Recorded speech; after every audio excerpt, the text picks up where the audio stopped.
Hi, my name is Jose Montoya, and I'm talking about realism film theory. Essentially, what realism asks people in movies is that can movies ever really show us real life? Can they ever show reality?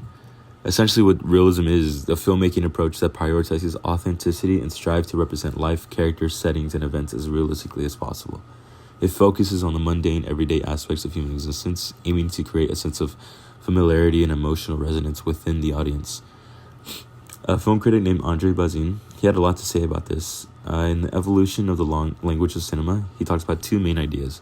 One being people who believe in the image using editing and montage to shape meaning, and two people who believe in reality, who try to capture life as it is with long takes and careful mise-en-scene. A film we watched that coordinates with realism was Bicycle Thieves by Vittorio De Sica. It's a perfect example of Bazin's love for realism. Instead of flashy editing or Hollywood stars during that time, it used non-professional actors, real locations, and long takes. The camera just watches like a normal citizen would at any police scene or a fight. They just watch. There's no cutting or dramatic zooms. It likes to observe life happening, which is exactly what Bazin thought film should do: is respect the ambiguity and messiness of real life. So how could filmmakers sort of build this realism, try to avoid showing fantasy? Well, Bazin thought of two ways. Was one, long takes. A personal favorite long take of mine was Daredevil, the Disney TV show, where there was a hallway in a gang building, and Daredevil goes into this building. He goes room to room, just fighting constantly. It was a beautifully choreographed fight as well, but there's no cuts. It's a long take of him just fighting and fighting from room to room, and the camera follows like a person would, sort of. There's no dramatic zooms or long or quick cuts, And then the second would be to focus on mise-en-scene, natural mise-en-scene. One of my favorite directors that do this is Luca Guadagnino.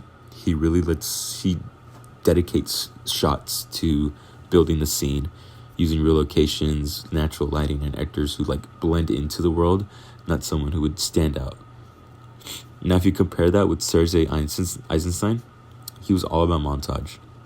He believed editing was the core of film, cutting images together to guide your thoughts and emotions.